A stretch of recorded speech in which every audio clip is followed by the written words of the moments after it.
खंडणी जर मागितली इकडे कोणी विकास कामं करताना तर त्याला मोक्का लावणार असं अजित पवार म्हणाले. मग चांगली गोष्ट आहे, त्याचं स्वागत आहे. 2 गट झाले, भाजपाची काही पाहायला मिळालं असं बजरंग सोनवणे आता तुम्ही बाहेर राहून असलं काही बोलणार तर मी काय बजरंग सोनवणे खासदार यांनीच सांगितलं. तेच उत्तर देऊ शकते त्याच्यावर. काही मात्र 5 वर्ष तुम्ही पालकमंत्री असताना बीड त्या कालावधीमध्ये शांत होतं, बहुतांश लोकांनी देखील मान्य केलं. आता मधल्या 5 वर्षाच्या कालावधीमध्ये असं काय बदललं आणि आता ते बदललेलं व्यवस्थित व्हायला पाहिजे असं काय वाटतं तुम्हाला? तुम्हीच सांगा काय बदललं नाही तुमच्या आणि दृष्टीने व्यवस्थित कसं करायचं मी करते, पण काय बदललं तुम्ही सांगा. मी नव्हते हे बदललं का? हे पहा, एक स्त्री जेव्हा राजकारण करते तेव्हा ती नुसतं वेगळ्या पद्धतीने करते. त्यातल्या त्यात मला तरी तसं वाटतं की माझ्या या मातीत जन्म झाला आहे. इथे मी नुसते भौतिक विकास करून जमणार नाही, तर इथे आतून माणसाचाही विकास झाला पाहिजे. माणसाचा सुद्धा एक त्याच्या वागण्यामध्ये, त्याच्या संस्कारामध्ये विकास झाला पाहिजे. असं काम करायचा मी प्रयत्न केला आणि तसंच आहे. मला 5 वर्षातला बदल मला तर काही माहीत नाही, तुम्हीच सांगा काय झाला असेल तर मला सांगा, मी त्याच्यावर एक दुसरा काम तुम्ही करेन. पर्यावरण मंत्री असल्यामुळे एक प्रश्न विचारतो. परळीला जो राखेचा मुद्दा चालू आहे त्याच्यामुळे प्रदूषण आणि किंवा ती राखेची जी काही स्मगलिंग वगैरे आहे, तर प्रदूषणाच्या अनुषंगाने किंवा स्मगलिंगच्या अनुषंगाने काय त्याच्यात करणार आहात तुम्ही, कसं असेल? मी प्रदूषणापुरतं बोलते. मी जेव्हा पालकमंत्री होते तेव्हाही मी हे प्रदूषण रोखण्याचा पूर्ण प्रयत्न केला. कधी मला राखेचा ट्रक उघडा दिसला जाताना तर मी थांबवायचे, त्याच्यावर कारवाई करायचे, त्याच्यावर गुन्हा दाखल करायला लावायचे. आताही मी तेच करणार आहे. राखेचं प्रदूषण नियमाने ती राख उचलली जावी, नियमाने कव्हर करून न्यावी. अशा प्रकारचं कुठेही प्रदूषण आढळलं तर ज्याचा ट्रक आहे त्याच्यावर आणि जिथे तो चाललाय आणि जिथून तो चाललाय या सगळ्यांवर कारवाई होईल. राखेच्या विक्रीबाबत काही नियम करणार आहात तो का? माझा संबंध नाही. विक्रीचा माझ्या हातात येत नाही. संतोष देशमुख पुन्हा सध्या खूप राज्यभर चर्चा आहे. 3 एजन्सी याचा तपास करत आहेत. तुम्ही काही आढावा घेतला का? काय संतोष देशमुख खून प्रकरणाची 3 एजन्सी वेगवेगळ्या मी पद्धतीने आढावा तपास घेणं करत अपेक्षित आहेत. नाही. तुम्ही अधिकाऱ्यांशी काही मी बोलला का? आढावा तुम्ही- घेणं अपेक्षित नाही. समजून घ्या तुम्ही. कोणी जर म्हणत असेल की गृहमंत्र्यांनी असं केलंय, हे ठरणार आहे, हे ठरले, तर ते चुकीचं आहे. मी आढावा घेणं अपेक्षित नाही. हे गृहमंत्रालयाचा विषय आहे आणि मला आढावा देणार पण नाही ते, कारण या विषय गोपनीय असतात. हे फक्त कोर्टासमोर सादर होतील. जर कोणी अशा काही म्हणत असेल की मला ह्याची माहिती आहे, त्याची माहिती आहे, तर ते संवैधानिक कक्षेच्या बाहेर आहे. मी आढावा घेणं अपेक्षित नाही. मी गृहमंत्री नाही. गृहमंत्री आढावा घेतील, पोलीस आढावा घेतील आणि ज्युडिशरी त्याचा निर्णय मी या करेल. जिल्ह्याच्या नेते आहेत. काय तपास योग्य नेत्यांनी चालला आढावा आहे का घेतलाच नाही पाहिजे. तपास योग्य चाललाय का वाटतंय का? नेत्यांनी आढावा घेतला नाही पाहिजे. माझे गृहमंत्री माझ्या पक्षाचे आहेत, माझे नेते आहेत, माझ्या पक्षाचे नेते आहेत, राज्याचे मुख्यमंत्री आहेत आणि त्यांनी जर तपासाची दिशा ठरवली आहे आणि त्यांनी वचन दिलं आहे की न्याय देणार, तर तो तपास चुकीचा चालला असं मी म्हणणं मला नाही वाटत योग्य. परळीमध्ये ज्या खुनाच्या घटना यांची देखील 15 महिन्यापूर्वी हत्या झाली होती. अद्याप एकही आरोपी अटक नाही. तिथं देखील पॉलिटिकल प्रेशर होता, त्यामुळे आरोपी अटक केले नाही असं त्या कुटुंबाने देखील आरोप सगळ्याच ज्या घटना आहेत त्यांच्या- त्याची परळीच्या खुनाच्या, तपासणी झाली त्या पाहिजे. कुटुंबाला न्याय मिळण्यासाठी कशा ते कारण पद्धतीने मला कधी बोलले नाही. ते रोज माझ्याशी म्हणजे ओळखीचे लोक आहेत, ते कधीच मला येऊन बोलले नाही. मलाही आश्चर्य वाटतं. आता म्हणत असतील तर त्यांच्यावर न्याय मिळाला पाहिजे. महादेव मुंडे, महादेव गित्ते किंवा आधीचे जे बापू आंधळे ही जी सगळी खून प्रकरण किंवा ही यादी जी समोर येते परळीची, तर ह्या घटना होऊ नयेत किंवा परळीमध्ये हे जे खून आता ह्या सत्र काही आहे, घटना होऊ नयेत असं काय आहे? ही प्रवृत्ती आहे. मला वाटतं हे अत्यंत मला व्यथा वाटते अशा घटनांनी. परळी करू नका. मी तुम्हाला प्रत्येक ठिकाणी घटना आहे, तुमचा फोकस परळीकडे आहे. घटना सगळीकडे आहेत. मी तुम्हाला अशा अनेक घटना मी RTI कडनं माहिती आहे माझ्याकडे, कोणत्या मतदारसंघात, कोणत्या जिल्ह्यात काय घटना घडत आहेत. त्यामुळे घटना घडणं चूक आहे. कुठेही घटना घडणं चूक आहे. तुम्ही तर असं म्हणताय का तिकडे काही वेगळा काही संसर्ग झाला आहे आणि अशा घटना घडत आहेत.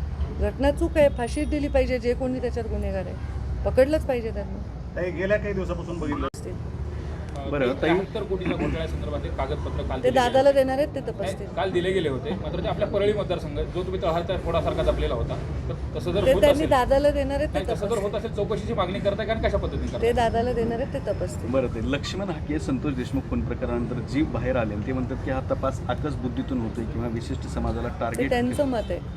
बरं, मग त्यांचा गृहमंत्र्यांवर विश्वास नाही का लक्ष्मण हाकेचा? ते तुम्ही त्यांना विचारा. त्यांची एकंदरीत भूमिका काय?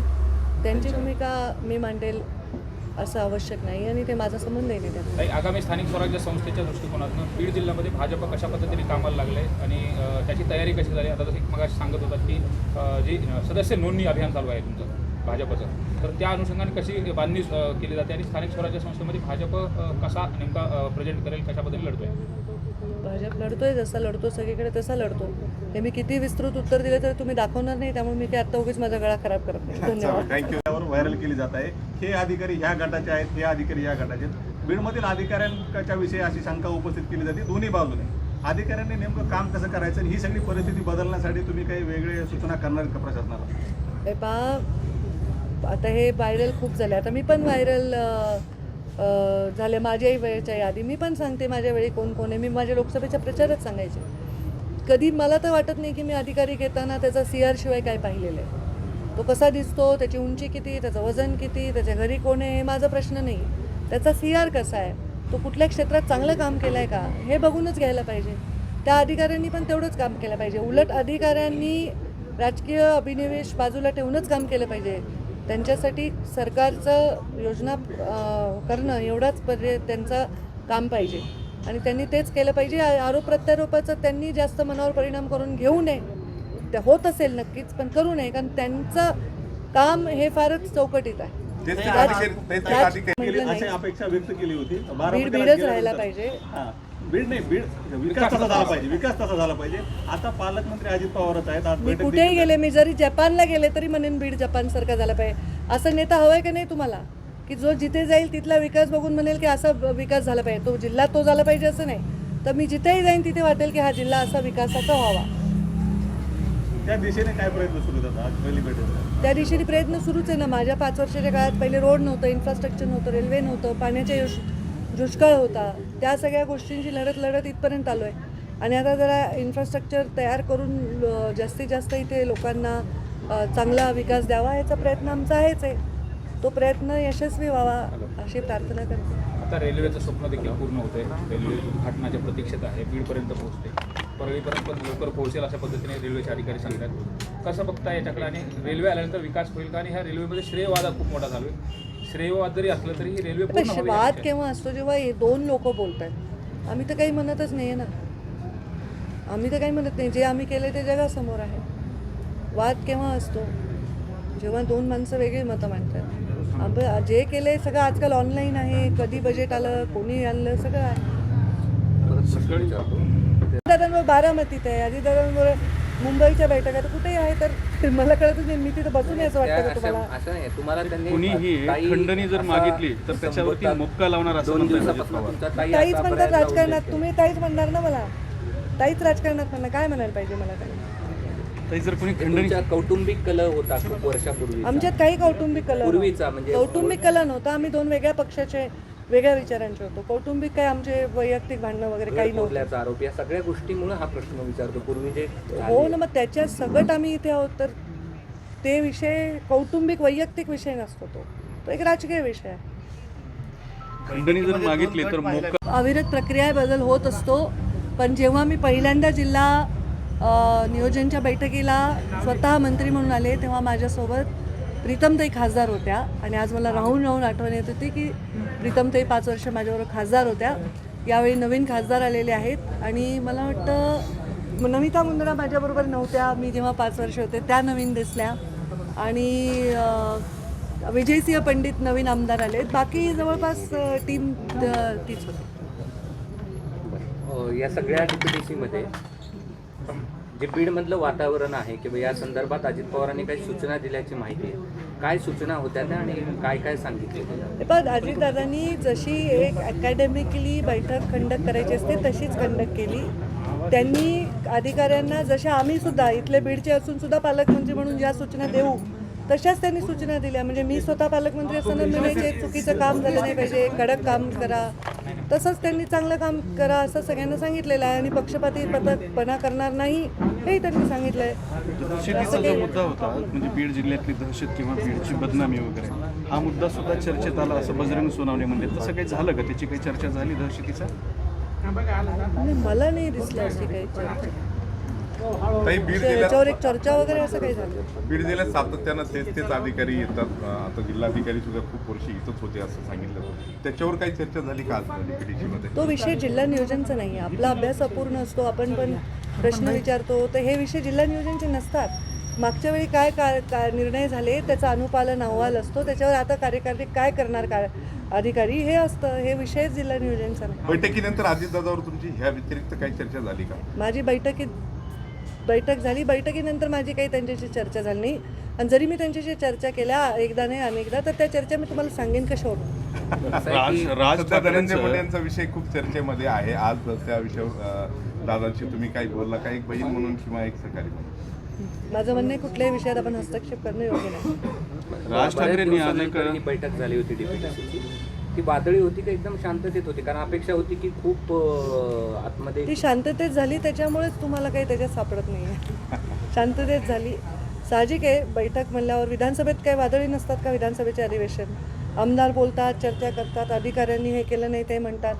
तसं तर एखादा अधिकारी आपला बोलतोच, तशाच पद्धतीची झाली. मला काही वेगळी बैठक झाली असं वाटलं नाही. इतके वर्ष मी DPCच्या बैठका attend करते. फक्त वेगळेपण हे होतं की दादा पालकमंत्री म्हणून आलेले. दादांचा तुमचा अनुभव खूप वर्षाचा आहे. दादांची एक वेगळी स्टाईल ॲक्च्युली माझा दादांचा अनुभव नाही. मी पहिल्यांदा दादांशी आत्ता पहिल्यांदा संलग्न झाले, काम करते. आणि मी दादांनाही स्वतः म्हटलं की दादा, तुमच्याकडे जवळून मी काम करताना जे शिस्त पाहिली आणि जो स्पष्टवक्तेपणा पाहिला तो मला आवडला. माझ्यामध्ये तो स्वभाव आहे. फक्त कदाचित स्त्रीचा स्पष्टवक्तेपणा इझिली लोकांना ते शिस्त लावायला गेलं तर वेगळं वाटतं, पण तुम्ही लावा. शिस्त आणि स्पष्टवक्तेपणा, स्वच्छता, नीटनेटकेपणा, या सगळ्या गोष्टी मला त्यांच्या सगळ्या पर्सनॅलिटीमध्ये दिसल्या आणि मला वाटतं त्या खूप चांगल्या आहेत राजकारणात. विरोधकांनी पण आजच्या बैठकीचं कौतुक केलं की सगळ्यांना न्याय मिळाला, वेळ दिला विरोधक कोण? गेला. विरोधी पक्षाचे म्हणलं नाही, बैठक ही अधिवेशन म्हणजे जसं प्रत्येकजण येऊन मांडतं तसा एक जिल्हा नियोजनचा विषय आहे. तर 5 तारखेला मुख्यमंत्री पण जिल्ह्यामध्ये येत आहेत, काय त्याची तयारी आहे? ते मला अशी कुठली कल्पना नाही. ताई, राज नंतर धनंजय मुंडे असे बसलेले होते. त्याच्याविषयी तुम्हाला काही प्रॉब्लेम आहे का? तुम्ही तोच प्रश्न परत परत विचारता. प्रॉब्लेमचा नाही आहे, परंतु पूर्वी अजित पवारांच्या शेजारी धनंजय मुंडे असतात. तर मी नव्हते ना. तुम्ही आज जवळ दिसलात. अहो, इतका म्हणजे खरंच तुमच्या चॅनलला न शोभणारा प्रश्न आहे हा. तुम्हालाही नाही शोभणार प्रश्न हा प्रश्न. देवेंद्र धनंजय उशिरा आला तर ती खुर्ची रिकामी ठेवायची का अजितदादांच्या? तर मंत्री लिहिलेलं होतं, तिथं लिहिलं नव्हतं मंत्री धनंजय मुंडे. मंत्री लिहिलं होतं, मी मंत्री आहे, बसले तिथे. अजितदादांनीच सांगितलं. मग धनंजय उशिरा आलं, मग तो बाजूला बसला. एवढं त्याच्यात काही केस पाडण्याची आवश्यकता नाही, आणि त्याच्याने प्रवृत्ती तुमची पण चांगली नाही दिसणार. बरं ताई, दुसरं एक असं राज्यातून सुद्धा ती चर्चा होती, त्याच्याबद्दल तुमची काय भूमिका आहे? कारण धनंजय मी मुंडे ही भूमिका पहिल्या वर्गामध्ये माणूस एकदा बसतो, दोनदा बसतो, तीनदा बसतो, ती सवय होऊन जाते त्याला. ही भूमिका मी एका वर्गात मांडली आहे. आता मी पुढचे पास होऊन 12वी पास झाली तरी तुम्ही पहिलीतच आहे. नाही, त्याला दुसरं किनार अशी होती की काही दिल्लीला किनार जात पिनार आहेत काही आणि त्या नाही. परत दिल्लीला जाणार आहेत. हा विषय मी असल्यामुळं हे पहा, तुम्ही परत तुम्हाला ऐकणाऱ्याला कळतं आणि तुम्हालाही कळतं. मी काही त्यांची प्रवक्ता म्हणून ते कुठे चालले आहेत, काय चालले सांगू नाही शकत. ते एक व्यक्तिमत्व आहेत स्वतंत्र, दुसऱ्या पक्षाचे नेते आहेत, आणि त्यांच्या पक्षाच्या नेत्यांनी किंवा आमच्या राज्याच्या प्रमुखांनी काय करायचं त्याच्यावर त्यांनीच भाष्य करणं उचित आहे. मी कसं सांगू त्यांच्यात काय बोलणं. काही आता कार्यकर्त्यांच्या ऑफिसमध्ये तुम्ही बोलत असताना फुलं हो. फटाके वाजू नका अशा मी पद्धतीचं हात आवाहन केलं. जोडून विनंती केली आहे की माझ्या स्वागतासाठी हे JCB वगैरे लावू नका. ते सगळे हाऊस पिटली आहे कार्यकर्त्यांची, आणि हे फटाके नका उडवू. आता काही ठिकाणी अंतरून ठेवले होते, त्यांनी माफी मागितली माझी. फटाके उडवू नका, कारण मी पर्यावरण मंत्री आहे आणि पर्यावरणाचा ऱ्हास होतो याच्यातून. माझं स्वागत एक गुलाबाचं फूल देऊन केलं तरीही तेवढंच माझ्यासाठी मोलाचं आहे. कोणी 3-3दा हार घातला आणि हजारो रुपयाचे फटाके उडवले तर कदाचित तो माझ्या निगेटिव्ह बुकमध्ये जाऊ शकतो. काही उपाययोजना करणार आहेत, ते दूर करण्यासाठी काय करणार? पर्यावरणामध्ये प्रदूषणाचे 2 प्रकार असतात. एक प्रदूषण असतं जे खरंच प्रदूषण असतं, आणि एक प्रदूषण असतं त्याची अफवा असते. मला असं वाटतं की या जिल्ह्यामधला नागरिक इतका या सगळ्या राजकारणाच्या चक्कीमधून पिसून आलेला आहे की त्याच्या मनामध्ये अशा प्रकारचं वातावरण फार काळ टिकणार नाही. तो टिकावा असेही प्रयत्न होतील, ते व्हावं असेही प्रयत्न होतील. पण मला असं वाटतं की बीड जिल्हा हा एक असा जिल्हा आहे जिथे सगळेजण अत्यंत एकोप्याने राहतील. हां, ज्याला काहीही राजकारणाशी लाभ नाही, ज्याला काहीही कुठल्याही गोष्टीची अपेक्षा नाही, अशा माणसाचं मत महत्त्वाचं आहे. आणि मला वाटत नाही की त्यांना जिल्ह्यामध्ये असं कुठलंही वातावरण कधी झालेलं आहे. ते काही काळात झालं, पण ते परत नॉर्मल पूर्ववत होईल. 40 जागा आणि शरद पवारांना 10 जागा ही न समजणारी गोष्ट आहे. म्हणजे हे जे निकाल लागले त्याच्यावरती त्यांना शंका आहे. मी काय त्याच्यावर बोलणार? ताई, मात्र अर्थमंत्र्यांनी आजची DPDCची बैठक घेतली. जिल्ह्यासाठी आणखी वाढीव निधी मिळावा किंवा नवीन जसं की विमानतळाचा विषय देखील चर्चेला गेला. असे कुठले महत्त्वाचे मुद्दे आणि कायमस्वरूपी विकासासाठी जिल्ह्यासाठी महत्त्वाचे हे पहा महत्त्वाचे विषय आहेत. सर्वात अजितदादांनी जे सांगितलं की या जिल्ह्यामध्ये बरेच उद्योग येऊ इच्छितात, त्यामुळे पहिलं सगळ्यात महत्त्वाचं आहे की तुमचं पण ही जबाबदारी, तुम्ही पण या जिल्ह्याचे रहिवासी आहात, काही आलेत संभाजीनगरवाले पण बाकीचे, तर तुम्ही या जिल्ह्यामधली सगळी एखाद्या घटना, एखादा दुर्दैवी प्रसंग याच्यामुळे जिल्ह्याची आपली जी प्रतिमा आहे ती डागाळली नाही पाहिजे, जेणेकरून बाहेरचे लोक इथे उद्योग टाकायला येऊ शकतात. मी पालकमंत्री असल्यापासून विमानतळाचा प्रयत्न मी पण करत होते, पण जेव्हा शासनाने निर्णय घेतला की शासकीयच जागा पाहिजे तर तेवढी जागा एका ठिकाणी मिळणं हा एक प्रश्न होता आणि तो प्रश्न कसा सोडवायचा तर दादा म्हणले त्याच्यामध्ये काही मदत करू, आर्थिकसुद्धा अडचण आली तर, आणि विमानतळाचा विषयही मार्गी लावू. तर खूप चांगला तो त्यांनी वेलकम केला. काही रेल्वेचे विषय कोणी मांडले, निधीचे विषय मांडले आणि ते सगळे सकारात्मक चर्चा झाली. मनोज जरांगेंचं सध्या आंदोलन सुरू इथली अशी चर्चा, काय तुमची चर्चा होती का आंदोलनासंदर्भात? नाही, हे पहा, मी पालकमंत्री जरी असली तरी जरांगे पाटलांचे आंदोलन मी जवळून पाहते अनेक वर्ष, आणि दरवेळी माझ्या शिवशक्ती परिक्रमे दरवेळी मी त्याच्याविषयी माझं म्हणणं नेहमीच मांडलेलं आहे आणि त्यांच्या लढ्याचा सन्मानच केलेला आहे. जरी मी पालकमंत्री असले तरी हे जे निर्णय आहेत हे माझ्या पातळीच्या बाहेरचे निर्णय आहेत आणि एक आपली जी संविधान आहे त्याच्या चौकटीत त्यांना न्याय मिळावा अशी भूमिका मी वेळोवेळी मांडलेली आहे आणि कदाचित त्यांनी आज उपोषण मागे घेतल्याचं तुमच्याकडूनच कळलं आहे. त्याची मी डिटेल माहिती घेईन पालकमंत्री म्हणून. धनंजय मुंडेंचा राजीनाम्याच्या बाबतीत